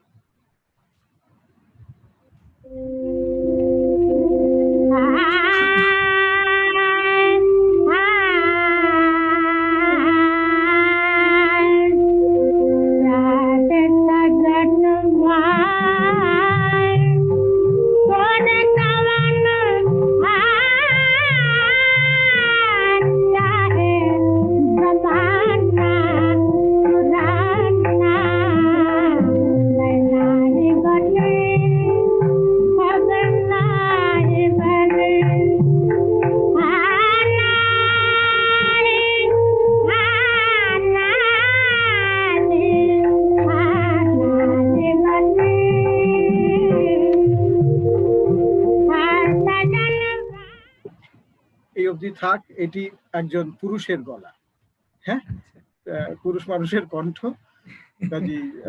এই অবধি আমরা আজকে রাখি। আমরা একজনের নাম যে শুনি সবসময়, দাদা ঠাকুরের গান। উনি কি হাসির গানই? হ্যাঁ হ্যাঁ, হাসির গানে দাদা ঠাকুরের গান নলিনীকান্ত সরকার অনেক গেয়েছেন, অনেক গেয়েছেন দাদা ঠাকুরের গান। হ্যাঁ, মানে সব শোনানো গেল না। হ্যাঁ, কিন্তু উনি তো বেশ বিখ্যাত জন না, এই দাদা ঠাকুরের গান বলে আলাদা। হ্যাঁ হ্যাঁ, সেটি অবশ্যই। দাদা ঠাকুরের নাম যেহেতু প্রায়ই শোনা যায়, আমি যেখানে দাদা ঠাকুরের গান আজকে শোনালাম না, যেগুলি কম শোনা যায় সে ধরনের গানই শোনানোর চেষ্টা করি। ওনার নামই কি শরৎচন্দ্র পণ্ডিত? আগে একদম। আচ্ছা, ঠিক আছে ঠিক আছে, তুমি চলো। তো এই অবধি থাকলো আর কি। আমি তো বলেছিলাম এটাই আমার শেষ শোনানো গান। এই আজকে ভক্তি রসাশ্রিত গানের মধ্যে শ্যামা সঙ্গীত এবং ইসলামী সঙ্গীত, তার সঙ্গে হাসির গান, এই দু ধরনের গান। পুজোর গানের প্রসঙ্গেই এই গানগুলির কথা এলো। এই দিয়ে আমরা আজকের শেষ করলাম। এরপরে আগামী আরো 2-3টে অধ্যায় তো থাকবে, সেখানে আমরা বাকি আরো কিছু শুনবো। তো আজকে আপাতত এইটুকুই থাকলো। ধন্যবাদ সবাইকে। ধন্যবাদ রাজীব। মানে আমার মনে হয় তোমার আজকে এই ভাবনাটা খুবই সুপ্রযুক্ত ছিল আজকে দিনটার জন্য, এই মৌসুমটার জন্য আর কি। ভক্তির গানের সঙ্গে হাসির গান সব মিলিয়ে খুবই উপভোগ্য হয়েছে। সবাই জানি ঘরবন্দি, তবুও যেন খানিকটা পুজোর আমেজ ঘরে এসে ঢুকলো তোমার এই উপস্থাপনার মাধ্যমে। তো আমরা সময়ও বেশ অনেকটা নিয়ে ফেলেছি। আমার মনে হয় আরো আমরা 10-15 মিনিট হয়তো এখানে ব্যয় করতে পারবো কথায় বার্তায়। তো এখানে যারা আছেন জুমে, যে কজন আছেন, তারা কেউ যদি কিছু বলতে চান তাহলে এখনই সময়। যে কোনো কিছু প্রশ্ন হতে পারে, জিজ্ঞাসা, মন্তব্য, মত বিনিময়। সন্দীপন গাঙ্গুলির মাইক্রোফোন আমি অন দেখছি। সন্দীপন কি কিছু বলতে চাইছো? হ্যাঁ, শুরু করো। যেটা আমার বক্তব্য সেটা হচ্ছে যে রাজীবদের কথা সূত্রেই বলি যে খুব গুরুত্বপূর্ণ। রাজীবদা শুরু করলো আজকে 1914 সালের রেকর্ড, পুজোর গানের রেকর্ড অনুষঙ্গে, এবং একটা গুরুত্বপূর্ণ কথা উঠে এসেছে যে এই যে সংস্কৃতির চালচিত্রে মানে সমাজ পরিবর্তন হচ্ছে, নানা ঘটনা, রাষ্ট্র বিপ্লব হচ্ছে, সমাজে নানা পরিবর্তন হচ্ছে, আমাদের দেশে স্বাধীনতা সংগ্রাম হচ্ছে, এবং তার প্রেক্ষিতে মানে সংস্কৃতি এগিয়ে চলেছে। শুধু যদি আমি এই গানের যে ইতিহাস শুধু যদি এটুকুই দেখি, তার নিরিখে কিন্তু আমাদের সেই ইতিহাস, সেই যে সমাজ পরিবর্তনের যে জঙ্গম ইতিহাস, সেটা কিন্তু গানের মধ্যে দিয়ে কিন্তু উঠে আসছে, এবং সেটা খুব গুরুত্বপূর্ণ। আর একটা প্রসঙ্গ, আমি জানি না রাজীব দাসকে দিলীপ কুমার রায়ের প্রসঙ্গ অনেকখানি উল্লেখ করেছেন, এবং খুব গুরুত্বপূর্ণ। মানে দিলীপ কুমার রায় শুধু গায়ক না, একজন আমাদের সাংস্কৃতিক একজন অন্যতম প্রাণ পুরুষ। তিনি তার বহুমাত্রিক জীবনের কথা রাজীবদা বলেছেন, তার যে কত গুণে তিনি গুণান্বিত ছিলেন। এবং একটা প্রসঙ্গ আমি বলি, যেটা সবাই জানেন, তাও আমি উল্লেখ করছি, যে বিখ্যাত সাহিত্যিক এবং শিল্প সমালোচক রোমারোলা তার দিনলিপিতে কিন্তু দিলীপ কুমার রায়ের প্রসঙ্গে অত্যন্ত শ্রদ্ধাপূর্ণ কিছু উক্তি এবং তার প্রসঙ্গে উনি উল্লেখ করেছেন। এবং একটা জিনিস আমি বলি যে রোমারোলার অনুরোধেই দিলীপ রায় একবার সরবন বিশ্ববিদ্যালয়ে কিন্তু পাশ্চাত্য ধ্রুপদী সঙ্গীত নিয়ে একটি বক্তৃতা দিয়েছিলেন। তার মানে কি পরিমাণ মানে প্রাচ্য এবং পাশ্চাত্য দুই ধরনের সঙ্গীতেই, দুই ধ্রুপদী সঙ্গীতেই তার কি পরিমাণ ব্যুৎপত্তি ছিল, যাতে কিনা তিনি পাশ্চাত্য জ্ঞানের একটা অন্যতম পাদপীঠ, সেখানে গিয়ে তিনি একটি বক্তৃতা দিতে পারেন। এটাই আমার খুবই ভালো লাগবে, এবং আজকে না সবগুলো পর্বই আমি শুনছি, আমার খুব গুরুত্বপূর্ণ লাগছে যে এই গানের মধ্যে দিয়ে যে ইতিহাসের জঙ্গম একটা পথ চলা উঠে আসছে, সেটা খুব গুরুত্বপূর্ণ। এখানে একটা কথা বলি সন্দীপন, মানে দিলীপ রায় সম্পর্কে একটাই কথা বলতে হয়, মানে হি ওয়াজ অ্যান ইম্পসিবল ম্যান। হ্যাঁ, মানে যত ধরনের অসম্ভব ক্ষমতা থাকা সম্ভব একটা মানুষের, দিলীপ রায় প্রায় তার সবই ছিল। হ্যাঁ, যে মানুষ রমারোলার সঙ্গে বন্ধুত্ব করতে পারেন, বার্টন রাসেলের সঙ্গে বন্ধুত্ব করতে পারেন, সে মানুষ আবার হাসির গান লিখতে পারেন, জীবনে অসংখ্য প্রেম করতে পারেন, আবার সন্ন্যাস জীবনযাপনও করতে পারেন, ওর পক্ষেই সম্ভব। ওর পক্ষে আবার ফৈয়াজ খানের কাছে গানও শিখতে পারেন, এবং গান নিয়ে রবীন্দ্রনাথের সঙ্গে তর্কও করতে পারেন। এই সমস্ত ক্ষমতা ছিল। আবার সুভাষচন্দ্র বসুরও অন্যতম সুবিধা কি, মানে আরে বাবা, সুভাষ বসুর আমি একটা এই প্রসঙ্গে বলে রাখি, খুব অবান্তর হবে না বলাটা, দিলীপ রায়ের ভাগ্নি, দিলীপ রায়ের বোনের মেয়ে, তার সঙ্গে আমার দেখা হয়েছিল 2000 সালে পন্ডিচেরিতে। উনি পন্ডিচেরিতে থাকতেন, এশা মুখোপাধ্যায়। তিনি আবার রাষ্ট্রগুরু সুরেন্দ্রনাথ বন্দ্যোপাধ্যায়ের পরিবারে বিবাহিত হয়েছিলেন, পুত্রবধূ ছিলেন বেগম। তো এশাদির কাছে শুনেছি দিলীপ রায় আর সুভাষ বসুর বন্ধুত্ব, মানে দুজনের প্রতিদিন দুজনকে না দেখলে চলতো না, প্রতিদিন দুজনের সঙ্গে ঝগড়া হতো। সুভাষ বসু বলতেন ঈশ্বর নেই, দিলীপ রায় বলতেন ঈশ্বর আছেন, এই নিয়ে দুজনের ঝগড়া এমন পর্যায়ে যেত যে মনে হতো, এশাদি বলছেন যে মনে হতো যে হাতাহাতিতে পর্যবসিত হবে, এবং আজকেই শেষ রজনী। এবং দেখা গেল ঝগড়াঝাটি হলো, তারপর সুভাষের বাড়িতে দিলীপ রায় খেলেন, খেয়ে এবং দিলীপ রায়ের বাড়িতে সুভাষ খেলেন, খেয়ে দুজন আবার যার বাড়িতে যিনি আসছেন তিনি আবার তাকে পৌঁছে দিয়ে আসছেন, ওই রকম ঝগড়া। এই ছিল দুজনের মধ্যে। দিলীপ রায় যে অসাধারণ সে আত্মজীবনী একটা রয়েছে না, অসাধারণ দুর্ধর্ষ, মানে ওই ভারতবর্ষে ঘুরে ঘুরে তিনি উচ্চাঙ্গ সঙ্গীত শুনছেন বিভিন্ন পণ্ডিতদের, এবং সেটা নিয়ে তার ব্যাখ্যা, তার বিশ্লেষণ, কি সাধু। কি বইটার নামটা আমার মানে পেটে আসছে মুখে, ভ্রামণিকের ভ্রাম্যমাণের দিনপঞ্জি। ও তো অনেকগুলি আছে। হ্যাঁ, সেটাই। ওর উপন্যাসগুলিও উনি বলতেন রমন্যাস, হ্যাঁ, রমণীয় উপন্যাস, এবং একটা অন্য ধরনের জীবনচর্যা, জীবন বোধ সেখানে। আচ্ছা, আমাদের এখানে সালুন কবির আছেন অস্ট্রেলিয়া থেকে, মাহিয়া আছে, মাহিয়া তো গানের মানুষই। আরেকজনকে আমি দেখতে পাচ্ছি জহিরুল হক খান। আপনারা যদি কেউ কিছু বলতে চান, খুব বেশি সময় আমাদের হাতে নেই, বাট আমরা আপনাদের মন্তব্য শুনতে আগ্রহী। এহসান সম্ভবত ঘুমিয়ে পড়েছে। হ্যাঁ, খুবই সম্ভাবনা আছে। মাহি আবরারও কি সে পথেরই পথিক হয়েছেন?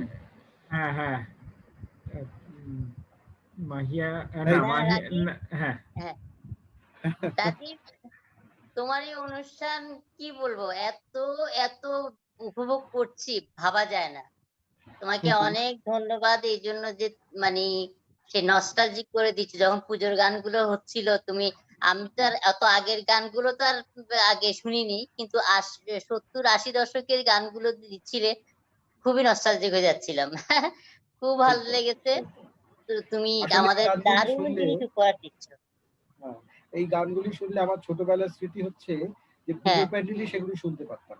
হ্যাঁ আমাদের হ্যাঁ, অন্য বাড়িতে তো আমাদের বাড়িতে তো তখন গান শোনার বিলাসিতা করা আমাদের পক্ষে সম্ভব ছিল হ্যাঁ না। হ্যাঁ হ্যাঁ তো একমাত্র পুজো বা পাড়ার কোথাও অনুষ্ঠানে এইগুলি বাজতো আর কি। তো সেই পুজোর অনুষঙ্গটা, এই গানগুলি শুনলে পুজোর অনুষঙ্গটা মনে পড়ে আর কি। না, আমার ছোট কাকা মুক্তিযুদ্ধের পরপরই উনি উনি তো নিজে মুক্তিযোদ্ধা ছিলেন, তো ওপার বাংলা থেকে যখন এসছিলেন, উনি অনেক রেকর্ড কিনে নিয়ে এসেছিলেন কলকাতা থেকে, এবং উনি উনি চেঞ্জারও কিনেছিলেন, যে একসাথে অনেকগুলো দিয়ে একটা একটা করে পড়বে। তখন আমরা এই গানগুলো শুনতাম, বাড়িতেই শুনতাম, মানে আমার ছোট কাকার বদলেতে। সেটা মানে মনে পড়ছে এখন তোমার এই আজকের অনুষ্ঠানটা দেখে, খুব ভালো লেগেছে। অনেক ধন্যবাদ। না আমরা নিজেরাও কিন্তু ঘুরে ঘুরে তখন ক্যাসেট মানে রেকর্ড করে আনতাম, দোকানে গিয়ে বেছে বেছে দিয়ে আসতাম, সব তো কেনার সময় তারা রেকর্ড করে দিত আর কি পুজোর গান। সেটা একটা পুরো একটা সংস্কৃতির অংশই ছিল ওই মধ্যবিত্ত শিক্ষিত সমাজের আর কি, যে শারদীয় গান যেগুলো অর্ঘ্য, সেগুলোকে সংগ্রহ করা, শোনা, ওটা নিয়ে আলাপ করা আর কি। এখন বোধহয় আর সেরকম নেই। এই কদিন আগে আমি একটা রেকর্ড পেলাম, তার উপরে লেখা আছে বগুড়াতে কোন একজন ছোটদি তার ভাইকে জন্মদিনে বা ভাইফোঁটায় উপহার দিচ্ছে, রেকর্ড উপহার দিচ্ছে। পুজো তো এরকম রেকর্ড দেওয়া হতো। হ্যাঁ, আমাদের আর মানে খুব বেশি সময় নেই, আমরা শেষ করব এখানে। এহসান বোধহয় শুনতে পাচ্ছেন না। আর দু একটা মন্তব্য এসছে ইয়েতে